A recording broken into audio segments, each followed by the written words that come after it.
Hi friends, welcome to PSC tuition centre. ഈ ചാനലിലെ ആദ്യ വീഡിയോ ആണ്. ഈ ചാനലിലൂടെ നമ്മൾ പ്രധാനമായും നോക്കുന്നത് NCERT, കറണ്ട് അഫയേഴ്സ് എന്നീ വിഭാഗങ്ങളാണ്. ഒട്ടും തന്നെ ലാഗില്ലാണ്ട് ഇന്നത്തെ വീഡിയോയിലേക്ക് പോവാം. ഇന്ന് നമ്മൾ നോക്കുന്നത് +1 എക്കണോമിക്സിലെ ഒന്നാമത്തെ ചാപ്റ്ററായ സ്വാതന്ത്ര്യം ലഭിക്കുന്നതിന് മുമ്പുള്ള ഇന്ത്യൻ സമ്പദ്ഘടന. ഇന്ത്യ നമ്മുടെ സാമ്രാജ്യത്തിൻ്റെ കേന്ദ്രബിന്ദുവാണ്.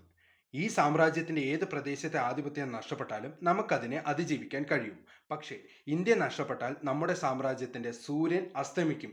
ഇപ്രകാരം പറഞ്ഞത് Victor Alexander Bruce 1894 British Indian viceroy ആയിരുന്നു.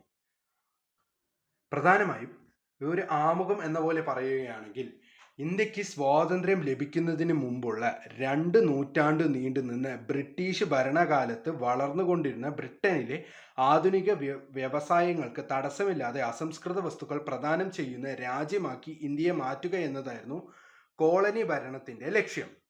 കോളനി കാലത്തെ താഴ്ന്ന സാമ്പത്തിക വികസനം. ബ്രിട്ടീഷ് അധിനിവേശത്തിന് മുൻപ് ഇന്ത്യക്ക് ഒരു സ്വതന്ത്രമായ സമ്പദ്ഘടന ഉണ്ടായിരുന്നു. പ്രധാന ഉപജീവന മാർഗമായിരുന്നത് കൃഷിയായിരുന്നു. അതുപോലെ തന്നെ വൈവിധ്യമാർന്ന വ്യാവസായിക ഉൽപ്പന്നങ്ങൾ സമ്പന്നമായിരുന്നു ഇന്ത്യ.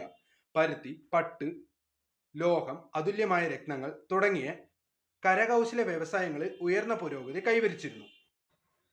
പരുത്തി വസ്ത്രങ്ങളുടെ വകഭേദമായ മസ്ലിൻ തുണിയുടെ ഉത്ഭവസ്ഥാനം ഇന്നത്തെ ബംഗ്ലാദേശിന്റെ തലസ്ഥാനമായ ധാക്കയും പരിസര പ്രദേശങ്ങളുമായിരുന്നു. പരുത്തി വസ്ത്രങ്ങളുടെ ഉത്കൃഷ്ട ഇനം എന്ന നിലയിൽ ധാക്ക മസ്ലിൻ ലോക പ്രശസ്തി ആർജിച്ചു. മസ്ലിൻ തുണിയുടെ ഏറ്റവും മുന്തിയ ഇനം മൽമൽ എന്ന പേരിലാണ് അറിയപ്പെട്ടിരുന്നത്. വിദേശ സഞ്ചാരികൾ രാജകീയതയ്ക്കനുയോജ്യം എന്ന അർത്ഥം വരുന്ന മൽമൽ ഷാഹി അല്ലെങ്കിൽ മൽമൽ ഖാസ് എന്ന പേരിലും ഇത് വിശേഷിപ്പിക്കപ്പെട്ടിരുന്നു. കോളനി ഇന്ത്യയിൽ നടപ്പിലാക്കിയ സാമ്പത്തിക നയങ്ങളുടെ പ്രധാന ലക്ഷ്യം എന്തെന്നാൽ, ഇന്ത്യയെ അസംസ്കൃത വസ്തുക്കളുടെ ദാതാവും ബ്രിട്ടനിൽ നിന്ന് വരുന്ന അന്തിമ വസ്തുക്കളുടെ ഉപഭോക്താവും അഥവാ കൺസ്യൂമർ ആക്കാനായിരുന്നു കോളനിയുടെ പ്രധാന ലക്ഷ്യം. ഇക്കാലയളവിൽ ഇന്ത്യയുടെ ദേശീയ വരുമാനം, ആളോഹരി വരുമാനം എന്നിവ നിർണ്ണയിക്കുന്നതിനുള്ള ആത്മാർത്ഥമായൊരു പരിശ്രമങ്ങളും കോളനി ഭരണകൂടത്തിന്റെ ഭാഗത്തു നിന്നും ഉണ്ടായിരുന്നില്ല. ഇക്കാര്യത്തിൽ വ്യക്തിപരമായ ചില ശ്രമങ്ങൾ നടന്നുവെങ്കിലും പരസ്പര വിരുദ്ധവും ചേർച്ചയില്ലായ്മയുമാണ് ഇതിന്റെ ഫലം.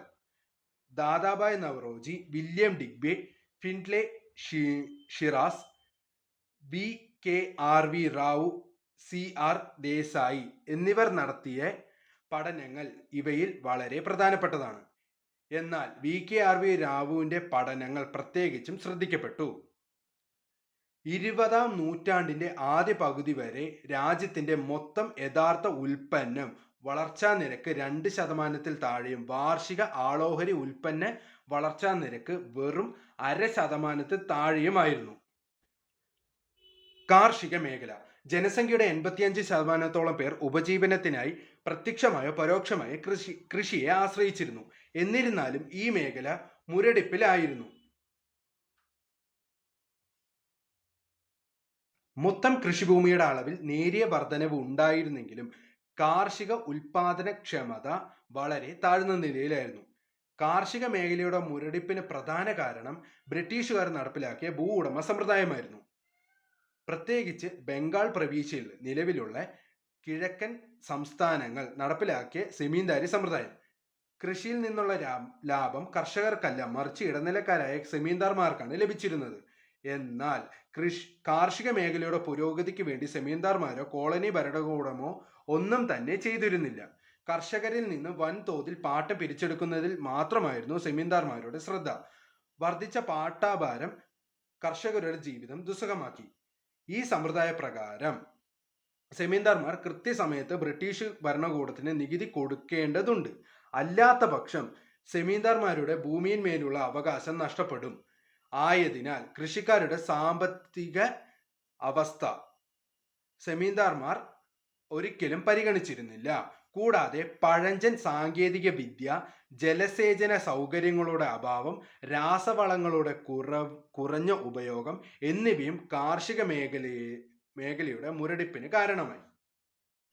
ഈ സന്ദർഭത്തിൽ കർഷകർ ഭക്ഷ്യവിളയിൽ നിന്നും നാണ്യവിളയിലേക്ക് ആകർഷിക്കപ്പെട്ടു. ഇത് അവരുടെ സാമ്പത്തിക അവസ്ഥയിൽ ചെറിയ തോതിലുള്ള പുരോഗതി ഉണ്ടാക്കി. പ്രശസ്ത ഫ്രഞ്ച് സഞ്ചാരിയായിരുന്ന ബെർണിയർ 17-ാം നൂറ്റാണ്ടിലെ ബംഗാളിനെ ഇപ്രകാരമാണ് വിശേഷിപ്പിച്ചത്: എൻ്റെ 2 സന്ദർശനങ്ങളിലും ബംഗാൾ ഈജിപ്തിനേക്കാൾ സമ്പന്നമാണെന്ന വസ്തുതയെ അരക്കിട്ടുറപ്പിച്ചു. ബംഗാളിൽ നിന്ന് പരുത്തി, പട്ട്, അരി, പഞ്ചസാര, വെണ്ണ എന്നിവ ധാരാളമായി കയറ്റുമതി ചെയ്തിരുന്നു. ഗോതമ്പ്, പച്ചക്കറികൾ, ധാന്യങ്ങൾ, താറാവ്, കോഴി, വാത്ത തുടങ്ങിയവയെ സ്വന്തം ആവശ്യങ്ങൾക്കായി ധാരാളമായി ഉൽപ്പാദിപ്പിച്ചു. ചെമ്മരിയാടുകളും പന്നികളും സുലഭമായിരുന്നു. എല്ലാതരം മത്സ്യങ്ങളിലും സമൃദ്ധമായിരുന്നു. ജലസേചനത്തിനും സഞ്ചാരത്തിനുമായി ഗംഗയിൽ നിന്നും നിരവധി കനാലുകൾ അളവറ്റ അധ്വാനം ഉപയോഗിച്ച് രാജ്മഹൽ മുതൽ സമുദ്ര തീരം വരെ മുൻകാലങ്ങളിൽ നിർമ്മിച്ചിട്ടുണ്ടായിരുന്നു. പ്രധാനപ്പെട്ട പുസ്തകങ്ങളെയാണ് ഇനി പറയുന്നത്. ഡോക്ടർ രാജേന്ദ്ര പ്രസാദ് എഴുതിയ പുസ്തകമാണ് ഇന്ത്യ ഡിവൈഡഡ്. ഇന്ത്യ ഡിവൈഡഡ് ആരുടെ പുസ്തകമാണെന്ന് ചോദിച്ചാൽ ഡോക്ടർ രാജേന്ദ്ര പ്രസാദ്. രമേശ് ചന്ദ്ര ദത്തിന്റെ പുസ്തകമാണ് economic history of India. Ramesh Chandra ദത്തിന്റെ പുസ്തകമാണ് economic history of India. BH Baden പവലിന്റെ പുസ്തകമാണ് the land system of British India. BH Baden പവലിന്റെ പുസ്തകമാണ് the land system of British India. ഇതുവരെ പറഞ്ഞത് എല്ലാവർക്കും വ്യക്തമായെന്ന് വിശ്വസിക്കുന്നു. പ്രധാനമായും അന്നത്തെ കാർഷിക മേഖലയുടെ മുരടിപ്പിന് കാരണം ബ്രിട്ടീഷുകാർ നടപ്പിലാക്കിയ സെമിന്ദാരി സമ്പ്രദായമായിരുന്നു. നമ്മൾ പഠിക്കുന്നത് വ്യാവസായിക മേഖല. ഇന്ത്യൻ വ്യാവസായങ്ങളുടെ തകർച്ചയ്ക്ക് ആക്കം കൂട്ടിയ ബ്രിട്ടന്റെ വ്യാവസായിക നയങ്ങൾക്ക് 2 ലക്ഷ്യങ്ങളാണ് ഉണ്ടായിരുന്നത്. ബ്രിട്ടനിൽ വളർന്നു വന്നിരുന്ന ആധുനിക വ്യാവസായങ്ങൾക്ക് ആവശ്യമായ അസംസ്കൃത വസ്തുക്കൾ കയറ്റുമതി ചെയ്യുന്ന രാജ്യമായി ഇന്ത്യയെ മാറ്റുക എന്നതായിരുന്നു ഒന്നാമത്തെ ലക്ഷ്യം. ബ്രിട്ടനിൽ നിന്നും ഉൽപ്പാദിപ്പിക്കുന്ന വ്യാവസായിക ഉൽപ്പന്നങ്ങളുടെ വിശാലമായ കമ്പോളമാക്കി ഇന്ത്യയെ മാറ്റുക എന്നതായിരുന്നു രണ്ടാമത്തെ ലക്ഷ്യം. ഇതിനു മുമ്പ് തന്നെ നമ്മൾ ആമുഖത്തിൽ തന്നെ ഈ ഒരു കാര്യങ്ങൾ പറഞ്ഞിട്ടുണ്ടായിരുന്നു. കരകൗശല വ്യവസായങ്ങളുടെ തകർച്ച ഇന്ത്യയിൽ തൊഴിലില്ലായ്മ രൂക്ഷമാക്കുകയും ഉപഭോഗ കമ്പോളത്തിൽ പ്രാദേശിക ഉൽപ്പന്നങ്ങളുടെ ലഭ്യത ഇല്ലാതാക്കുകയും ചെയ്തു. തുടർന്ന് ഉപഭോഗ വസ്തുക്കളുടെ ഡിമാൻഡ് വർധനവിനെ ബ്രിട്ടനിൽ ഉൽപ്പാദിപ്പിച്ചിരുന്ന വില കുറഞ്ഞ വസ്തുക്കളുടെ ഇറക്കുമതിയിലൂടെയാണ് കോളനി ഭരണകൂടം സമർത്ഥമായി ഉപയോഗപ്പെടുത്തിയത്. പ്രധാനമായി ഇതിൽ പറയുന്നത് എന്താണെന്ന് വെച്ച് കഴിഞ്ഞാൽ, വ്യാവസായിക മേഖലയിൽ ബ്രിട്ടീഷ് ഭരണകൂടം നടപ്പിലാക്കിയ 2 നയങ്ങളായിരുന്നു. ഒന്ന്, ഇവിടെ നിന്ന് അസംസ്കൃത വസ്തുക്കൾ കയറ്റി ബ്രിട്ടനിൽ കൊണ്ടുപോയി അവിടെ നിന്ന് അന്തിമ ഉൽപ്പന്നങ്ങൾ നിർമ്മിച്ച് ഇന്ത്യയിലേക്ക് അയക്കുക. ഇന്ത്യയാണ് അവരുടെ പ്രധാന കമ്പോളമായിരുന്നത്.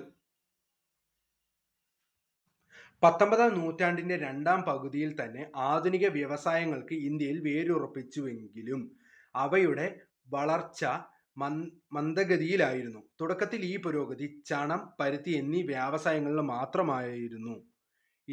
ഇന്ത്യക്കാരുടെ അധീനതയിലുണ്ടായിരുന്ന പരുത്തി വ്യവസായശാലകൾ ആരംഭിച്ചത് പ്രധാനമായും ഗുജറാത്തിലും മഹാരാഷ്ട്രയിലുമായിരുന്നു. നോട്ട് ചെയ്ത് വെച്ചോളൂ, ഇന്ത്യക്കാരുടെ അധീനതയിലുണ്ടായിരുന്ന പരുത്തി വ്യവസായങ്ങൾ ആരംഭിച്ചത് പ്രധാനമായും ഗുജറാത്തിലും മഹാരാഷ്ട്രയിലുമായിരുന്നു. അതേസമയം ബ്രിട്ടീഷുകാരുടെ അധീനതയിലുണ്ടായിരുന്ന ചണ വ്യവസായം കേന്ദ്രീകരിച്ചിരുന്നത് ബംഗാളിലായിരുന്നു. 20-ാം നൂറ്റാണ്ടിന്റെ തുടക്കത്തിൽ ഇന്ത്യയിൽ ഇരുമ്പുരുക്ക് വ്യവസായം പ്രവർത്തനം ആരംഭിച്ചു.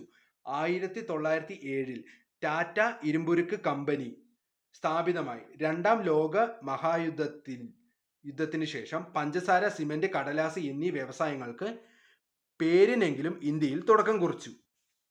മൂലധന ചരക്ക് വ്യവസായങ്ങൾ ഇന്ത്യയിൽ ഉണ്ടായിരുന്നില്ല.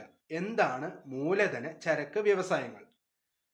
ഉൽപാദനത്തിന് ആവശ്യമായ മെഷീൻസ് നിർമ്മിക്കാനുള്ള വ്യവസായങ്ങൾ ഇന്ത്യയിൽ ഉണ്ടായിരുന്നില്ല. അതിനെയാണ് നമ്മൾ പ്രധാനമായും പറയുന്നത് മൂലധന ചരക്ക് വ്യവസായങ്ങൾ ഇന്ത്യയിൽ ഉണ്ടായിരുന്നില്ല എന്ന്. വിദേശ വ്യാപാരം. കോളനി ഭരണകൂടം ഉൽപാദനം, വ്യാപാരം, തീരുവ എന്നീ മേഖലകളിൽ നടപ്പിലാക്കിയ നയങ്ങൾ ഇന്ത്യയുടെ വിദേശ വ്യാപാരത്തിന്റെ ഘടനയെയും ഘടകങ്ങളെയും അളവിനെയും പ്രതികൂലമായി ബാധിച്ചു.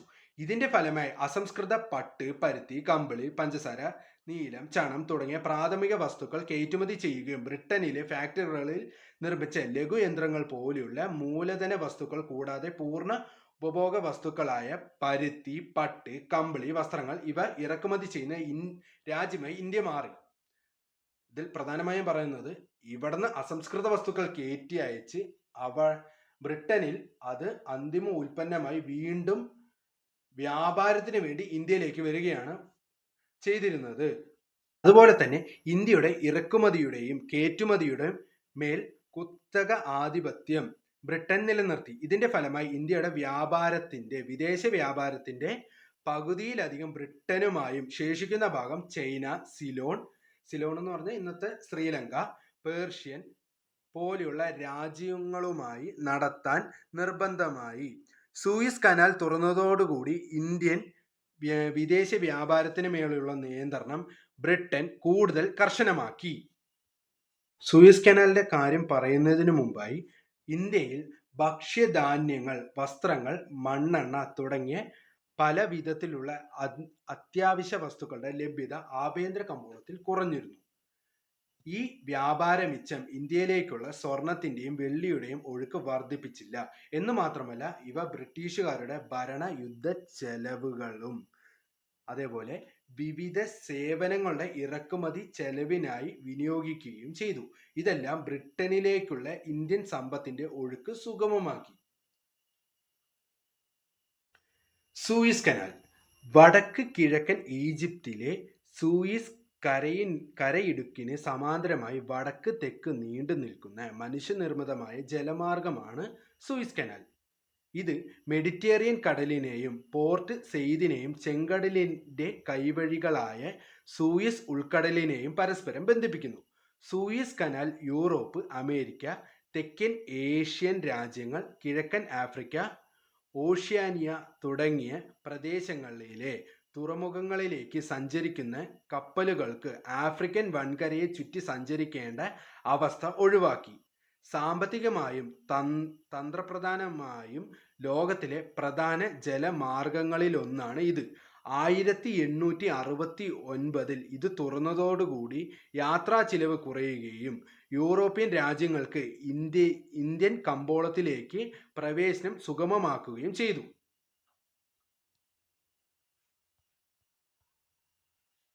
സൂയിസ് കനാൽ ഇത്രയേ ഉള്ളൂ. അതേപോലെ തന്നെ ജനസംഖ്യ സ്ഥിതി. സെൻസസ് നടക്കുന്നത് 10 വർഷത്തിൽ ഒരിക്കലാണെന്നറിയാം. ആദ്യത്തെ സെൻസസ് നടന്നത് 1881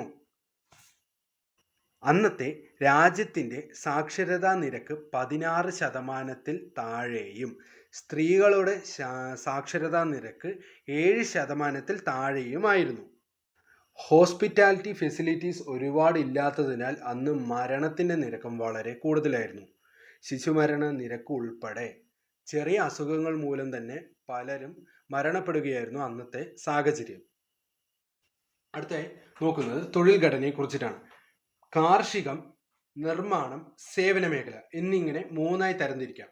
അതിൽ കാർഷിക മേഖലയിൽ 70 മുതൽ 75% വരെയും, നിർമ്മാണ മേഖലയിൽ 10%, സേവന മേഖലയിൽ 15 മുതൽ 20% വരെയായിരുന്നു അന്നത്തെ തൊഴിൽ ഘടന. ബോംബെയിലും ബംഗാളിലും കാർഷിക മേഖലയിൽ പണിയെടുക്കുന്നവരുടെ എണ്ണം കുറവും നിർമ്മാണ മേഖലയിലും സേവന മേഖലയിലും ഉള്ളവരുടെ എണ്ണം കൂടുതലുമായിരുന്നു. അതേസമയം ഒറീസ, രാജസ്ഥാൻ, പഞ്ചാബ് തുടങ്ങിയ സംസ്ഥാനങ്ങളിൽ കാർഷിക മേഖലയിലെ തൊഴിൽ ശക്തി ഉപയോഗം ഉയർന്നു കൊണ്ടിരിക്കുകയായിരുന്നു. വീണ്ടും ഒരു പുസ്തകത്തിനെ കുറിച്ച് പറയാം. അമർത്യ സെന്നിന്റെ പുസ്തകമാണ് പോവർട്ടി ആൻഡ് ഫെമിൻസ്. വീണ്ടും ഞാൻ പറയാം, അമർത്യ സെന്നിന്റെ പുസ്തകമാണ് പോവർട്ടി ആൻഡ് ഫെമിൻസ്. ഇതോടൊപ്പം നമ്മൾ 3 പുസ്തകത്തിന്റെ പേര് പഠിച്ചു. സോ അതൊക്കെ ഒന്ന് കമന്റ് സെക്ഷനിൽ കമന്റ് ചെയ്യുക.